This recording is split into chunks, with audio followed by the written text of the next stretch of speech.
ಪ್ರೀತಿಯ ಮಕ್ಕಳಿಗೆ ಸಂಭ್ರಮದ ಶನಿವಾರದ ಶುಭ ಮುಂಜಾನೆ. ಆತ್ಮೀಯ ಮಕ್ಕಳೇ, ಈಗಾಗಲೇ ನೀವೆಲ್ಲ 5 ಸಂಭ್ರಮದ ಶನಿವಾರವನ್ನು ಆಚರಣೆ ಮಾಡಿದಿರಿ. ಇದು 6ನೇ ಸಂಭ್ರಮದ ಶನಿವಾರವಾಗಿದೆ. ಇವತ್ತಿನ ವಿಷಯ ರಸ್ತೆ ಸುರಕ್ಷತೆ. ಇದು ಈ ವರ್ಷದ ಕೊನೆಯ ತಿಂಗಳ ಆದರೂ ಕೂಡ ಇನ್ನೂ ಅಂದ್ರೆ 2023-24ನೇ ಸಾಲಿಗೆ ಸಂಬಂಧಿಸಿದಂತೆ ಇನ್ನೂ 4 ಸಂಭ್ರಮದ ಶನಿವಾರಗಳು ಆಚರಣೆ ಮಾಡಬೇಕಾಗಿದೆ. ಜನವರಿ, ಫೆಬ್ರವರಿ, ಮಾರ್ಚ್, ಏಪ್ರಿಲ್ 4 ಸಂಭ್ರಮದ ಶನಿವಾರಗಳು ಬಾಕಿ ಇದೆ. ಈಗ ಪ್ರಸ್ತುತ ನಮ್ಮ ಮುಂದೆ ಇದೆ 6ನೇ ಸಂಭ್ರಮದ ಶನಿವಾರ. ಇವತ್ತಿನ ವಿಷಯ ರಸ್ತೆ ಸುರಕ್ಷತೆ. ನಿಮಗೆಲ್ಲ ಹಾರ್ದಿಕ ಸ್ವಾಗತ. ಆತ್ಮೀಯರೇ, ಸಂಭ್ರಮದ ಶನಿವಾರವು 3 ಹಂತದಲ್ಲಿ ನಡೆಯುತ್ತದೆ. ಮೊದಲನೇ ಹಂತ ಅರಿವು ಅನ್ನುವಂಥ ಹಂತದಿಂದ ಈ ಮೊದಲನೆಯ ಚಟುವಟಿಕೆ ಪ್ರಾರಂಭವಾಗುತ್ತದೆ. ಈ ಚಟುವಟಿಕೆಯಲ್ಲಿ ಮಕ್ಕಳು ರಸ್ತೆಯ ಬಗ್ಗೆ ಈಗಾಗಲೇ ತಮಗೆ ಏನೇನು ಅರಿವಿದೆ ಅನ್ನುವಂಥ ವಿಷಯದ ಬಗ್ಗೆ ಇಲ್ಲಿ ಚರ್ಚೆ ನಡೆಯುತ್ತದೆ. ಈ ಹಂತವನ್ನು ನಿರೂಪಕಿ ಹೇಮಾ ನಡೆಸಿಕೊಡಲಿದ್ದಾಳೆ. ಪ್ರತಿ ಗುಂಪಿಗೆ ಒಂದೊಂದು ಚೀಟಿ ನೀಡುತ್ತೇನೆ.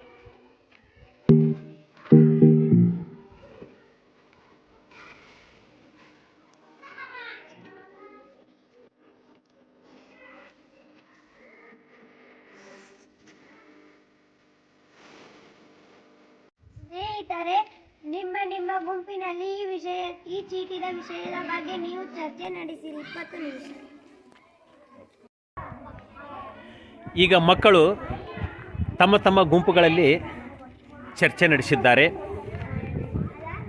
ಶಾಲೆಯ ಸುತ್ತಮುತ್ತ ಇರತಕ್ಕಂತಹ ರಸ್ತೆಗಳು ಪಕ್ಕಾ ಆಗಿವೆಯೇ ಹೇಗೆ, ಮತ್ತು ಪಾದಚಾರಿಗಳು ಹೇಗೆ ನಡೆಯುತ್ತಾರೆ, ಪಾದಚಾರಿಗಳು ರಸ್ತೆಯನ್ನು ಯಾವಾಗ ಬಳಸಬೇಕು, ಸೂಚನಾ ಫಲಕಗಳ ಅರ್ಥ, ಬಣ್ಣದ ಸಂಕೇತಗಳು, ಬಣ್ಣದ ದೀಪಗಳು ಏನನ್ನು ತಿಳಿಸುತ್ತವೆ ಅನ್ನುವುದರ ಕುರಿತು ತಮ್ಮಲ್ಲೇ ಚರ್ಚೆಯನ್ನು 20 ನಿಮಿಷಗಳ ಕಾಲ ಈಗ ಮಕ್ಕಳು ನಡೆಸಲಿದ್ದಾರೆ.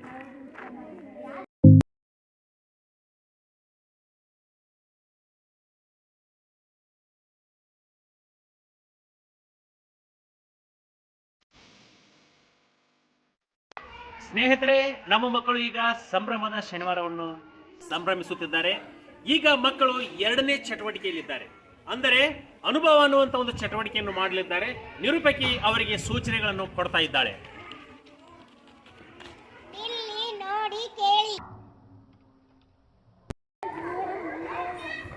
ತಮಗೆ ನೀಡಿರುವ ವಿಷಯದ ಕುರಿತು ಮಕ್ಕಳು ತಮ್ಮಲ್ಲೇ ಚರ್ಚೆ ನಡೆಸಿ ಒಂದು ತೀರ್ಮಾನಕ್ಕೆ ಬಂದು ಈ ರೀತಿ ತಮ್ಮ ಅಭಿಪ್ರಾಯ ವ್ಯಕ್ತಪಡಿಸುತ್ತಾರೆ.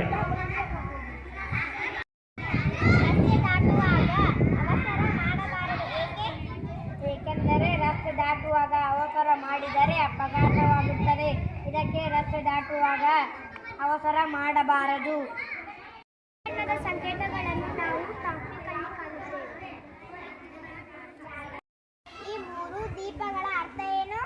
ಕೆಂಪು ದೀಪ ಹತ್ತಿದಾಗ ನಿಲ್ಲಬೇಕು, ಹಳದಿ ದೀಪ ಹತ್ತಿದಾಗ ಸಿದ್ಧರಾಗಬೇಕು, ಹಸಿರು ದೀಪ ಹತ್ತಿದಾಗ ಹೊರಡಬೇಕು. ಝೀಬ್ರಾ ಕ್ರಾಸ್ ಎಂದರೇನು? ಪಾದಚಾರಿಗಳು ನಡೆಯುವ ದಾರಿ. ಈ ಫಲಕದ ಅರ್ಥ ಏನು? ಮುಂದೆ ರಸ್ತೆಯ ಬಲಭಾಗ ವಿಶಾಲವಾಗಿದೆ. 3 ದೀಪಗಳ ಅರ್ಥ ಏನು? ಕೆಂಪು ದೀಪ ಹತ್ತಿದಾಗ ನಿಲ್ಲಬೇಕು, ಎಂದರೇನು? ದೀಪ ಹತ್ತಿದಾಗ ಸಿದ್ಧರಾಗಬೇಕು, ಹಸಿರು ದೀಪ ಹತ್ತಿದಾಗ ಹೊರಡಬೇಕು. ರಸ್ತೆ ಮೇಲೆ ಕೃಷಿ ಚಟುವಟಿಕೆ ಎಂದರೇನು? ಪಾದಚಾರಿಗಳು. ಏಕೆ? ಅಲ್ಲಿ ವಾಹನಗಳು ಓಡಾಡುತ್ತವೆ. ಅರ್ಥ ಏನು? ಚಟುವಟಿಕೆ ಮಾಡುವುದು ಅಪಘಾತ. ಸ್ನೇಹಿತರೆ, ಸಂಭ್ರಮದ ಶನಿವಾರದ ಇವತ್ತಿನ ಒಂದು ಕೊನೆಯ ಚಟುವಟಿಕೆ ಆಗಿರುವಂತಹ ಏನು ಅವಲೋಕನ ಅನ್ನುವಂಥ ಒಂದು ಹಂತಕ್ಕೆ ಮಕ್ಕಳು ಈಗಾಗಲೇ ಬಂದಿದ್ದಾರೆ. ಇವತ್ತಿನ ಒಂದು ಸಂಭ್ರಮದ ಶನಿವಾರದ ನಿರೂಪಕಿ ಆಗಿರುವಂತಹ ಹೇಮಾ ಈ ಒಂದು ಚಟುವಟಿಕೆಯನ್ನು ಈಗ ನಡೆಸಲಿದ್ದಾಳೆ. ಸ್ನೇಹಿತರೆ, ಪ್ರತಿ ಗುಂಪಿಗೆ ಒಂದೊಂದು ಚೀಟಿ ನೀಡಿದ್ದೇನೆ. ಆ ಚೀಟಿಯಲ್ಲಿರೋ ವಿಷಯದ ಬಗ್ಗೆ ನಿಮಗೆ ತಿಳಿದ ಹಾಗೆ ಚಿತ್ರ ಬಿಡಿಸಿ ಹಾಗೂ ಘೋಷವಾಕ್ಯಗಳನ್ನು ಬರೆಯಬಹುದು.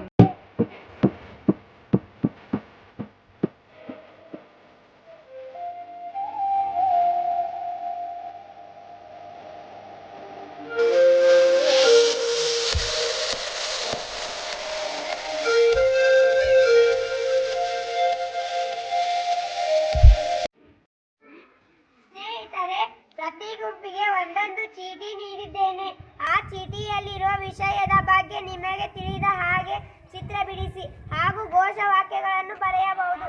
ನಿಮಗೆ ಪೇಪರ್ ಮತ್ತು ಕ್ರೇಯಾನ್ಸ್ಗಳನ್ನು ಕೊಡುತ್ತೇನೆ.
ಸಂಭ್ರಮದ ಶನಿವಾರ.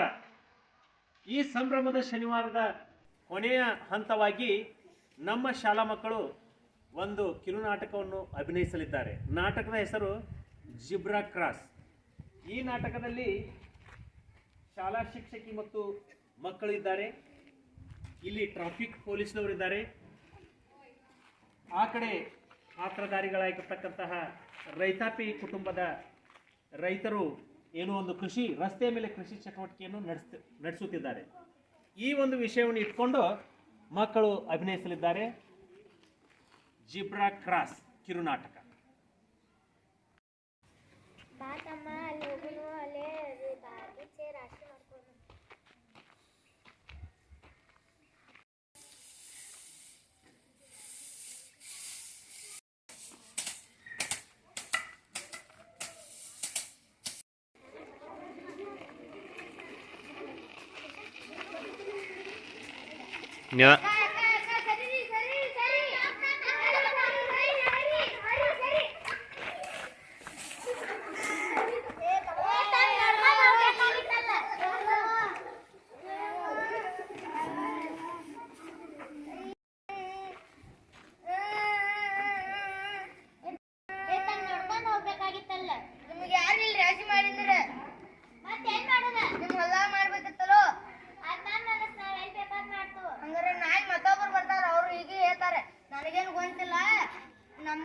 ನಮ್ಗೆ ಕೈ ಕಾಲು ತೆರಚಿದಿ, ನನ್ನನ್ನು ಆಸ್ಪತ್ರೆಗೆ ಕರ್ಕೊಂಡು ಹೋಗ್ರಿ, ನನ್ನ ಸೈಕಲ್ ರಿಪೇರಿ ಮಾಡಿದ್ರಿ ಅಂತಾರೆ.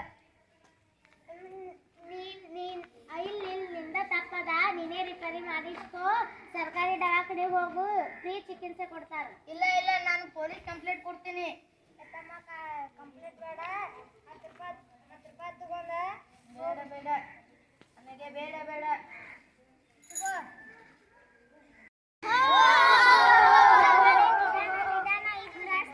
ವಾಹನಗಳು ಓಡಾಡುತ್ತಿವೆ. ಮಕ್ಕಳೇ ಬನ್ನಿ, ನಿಮಗೆ ಜಿಬ್ರಾ ಕ್ರಾಸ್ ಬಗ್ಗೆ ಹಾಗೆ ಹೇಳಿದರೆ ತಿಳಿಯುವುದಿಲ್ಲ. ನೀವು ಪ್ರತ್ಯಕ್ಷ ನೋಡಬಹುದು. ಅಲ್ಲಿ ನೋಡಿ, ಟ್ರಾಫಿಕ್ ಪೊಲೀಸ್ ಇದ್ದಾರೆ, ಅವರು ಕೂಡ ಮಾಹಿತಿ ನೀಡುತ್ತಾರೆ. Okay teacher. ನಮಸ್ತೆ ಟೀಚರ್. ಏನು ಟೀಚರ್, ರಸ್ತೆಯಲ್ಲಿ ಮಕ್ಕಳನ್ನು ಕರೆದುಕೊಂಡು ಎಲ್ಲಿ ಹೊರಟಿದ್ದೀರಿ? ನಮಸ್ತೆ ಸರ್, ನಮ್ಮ ಶಾಲೆಯ ಮಕ್ಕಳಿಗೆ ಜಿಬ್ರಾ ಕ್ರಾಸ್ ತೋರಿಸಬೇಕಿತ್ತು ಹಾಗೂ ರಸ್ತೆಯ ಸುರಕ್ಷತೆಯ ನಿಯಮಗಳ ಬಗ್ಗೆ ಮಾಹಿತಿ ಬೇಕು. ವೆರಿ ಗುಡ್ ಟೀಚರ್, ತುಂಬಾ ಒಳ್ಳೆಯ ಕೆಲಸ ಮಾಡಿದ್ದೀರಿ. ನಾನು ನಿಂತಿರೋದೇ ಜಿಬ್ರಾ ಕ್ರಾಸ್. ಇದಕ್ಕೆ ಜಿಬ್ರಾ ಕ್ರಾಸ್ ಎಂದು ಏಕೆ ಕರೆಯುತ್ತಾರೆ? Good question. ನೀವು ಜಿಬ್ರಾ ಪ್ರಾಣಿ ನೋಡಿದಿರಲ್ಲ? ನೋಡಿದ್ದೇವೆ ಸರ್. ಅದರ ಮೇಲೆ ಪಟ್ಟಿಗಳು ಇರ್ತಾವಲ್ಲ, ಹಾಗೇನೆ ಇಲ್ಲಿನೂ ಪಟ್ಟಿಗಳಿರ್ತಾವೆ. ಅದಕ್ಕೆ ಜಿಬ್ರಾ ಕ್ರಾಸ್ ಎನ್ನುತ್ತೇವೆ. ಇದರ ಉಪಯೋಗವೇನು ಸರ್? Nice question. ನೀವು ರಸ್ತೆಯ ಒಂದು ಬದಿಯಿಂದ ಮತ್ತೊಂದು ಬದಿಗೆ ಎಲ್ಲೊಂದರಲ್ಲೂ ದಾಟುವಂತಿಲ್ಲ. ಈ ಪಟ್ಟಿಯ ಮೂಲಕ ದಾಟಬೇಕು, ಆಗ ನೀವು safe. No never. Zebra cross ಹತ್ತಿರ 3 ದೀಪಗಳಿರುತ್ತವೆ. ಸರ್, ನಾವು ದೀಪದ ಚಿತ್ರ ತಂದಿದ್ದೇವೆ. Very nice. ಕೆಂಪು ದೀಪ ಹತ್ತಿದಾಗ ಏನು ಮಾಡಬೇಕು? ನಿಲ್ಲಬೇಕು. ಹಳದಿ ದೀಪ ಹತ್ತಿದಾಗ ಏನು ಮಾಡಬೇಕು? ರೆಡಿ ಆಗಬೇಕು. ಹಸಿರು ದೀಪ ಹತ್ತಿದಾಗ ಏನು ಮಾಡಬೇಕು? ಹೊರಡಬೇಕು. ಓಹ್, ಅಲ್ಲೇನೋ ಗದ್ದಲ ನಡೀತಾ ಇದೆ, ಅಲ್ಲಿಗೆ ಹೋಗೋಣ.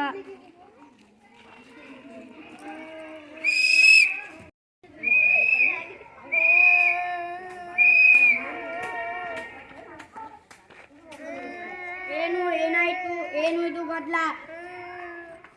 ಸರ್, ಇವರು ರಸ್ತೆಯಲ್ಲಿ ರಾಶಿಯನ್ನು ಮಾಡುತ್ತಿದ್ದಾರೆ. ಸರ್, ಇವರು ರಾಶಿಯನ್ನು ಮಾಡುತ್ತಿದ್ದರು. ಅದಕ್ಕೆ ನನಗೆ ಜಾಗ ಬಿಡಲಿಲ್ಲ. ಅದಕ್ಕೆ ನಾನು ಇಲ್ಲಿ ಬಿದ್ದೆ. ನಮಸ್ತೆ ಸಿಸ್ಟರ್. ನೋಡಿ ಸಿಸ್ಟರ್, ಈ ಹುಡುಗನಿಗೆ ಗಾಯ ಆಗಿದೆ, ತುಂಬಾ ಅಳುತ್ತಿದ್ದಾನೆ. ನಿನಗೆ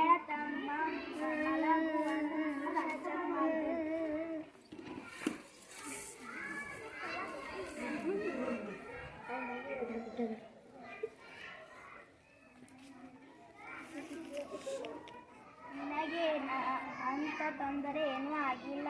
ಈಗ ನಾನು ನಿನಗೆ ಪ್ರಥಮ ಚಿಕಿತ್ಸೆ ಮಾಡುತ್ತೇನೆ. ನಂತರ ಆಸ್ಪತ್ರೆಗೆ ಬಾ. ಸರ್, ನನ್ನ ಸೈಕಲ್ ನೋಡಿ, ನೀವು ಇಲ್ಲಿ ಕೃಷಿ ಚಟುವಟಿಕೆ ನಡೆಸುತ್ತಿರುವುದು ತಪ್ಪು. ನೀವೇ ರಿಪೇರಿ ಮಾಡಿಸಿ, ಇಲ್ಲದಿದ್ದರೆ ಕೇಸು ಆಗುತ್ತದೆ. ಆಯ್ತು ಸರ್. ಥ್ಯಾಂಕ್ ಯು ಸರ್, ನನಗೆ ನ್ಯಾಯ ಕೊಡಿಸಿದಿರಿ. ಸಿಸ್ಟರ್, ಈ ಸಮಯದ ಒಳ್ಳೆಯ ಸಹಾಯ ಮಾಡಿದ್ದೀರಿ. ನೋಡಿ ಮಕ್ಕಳೇ, ನಾವು ರಸ್ತೆಯ ನಿಯಮಗಳನ್ನು ಪಾಲಿಸಿದರೆ ಯಾವ ಅಪಘಾತವೂ ಸಂಭವಿಸುವುದಿಲ್ಲ. ನೋಡಿ ಟೀಚರ್, ರಸ್ತೆಯ ನಿಯಮಗಳ ಬಗ್ಗೆ ನೀವು ತರಗತಿಯಲ್ಲಿ ಹೆಚ್ಚು ಮಾಹಿತಿ ಹೇಳಿರಿ. ಆಯ್ತು ಸರ್. Thank you sir.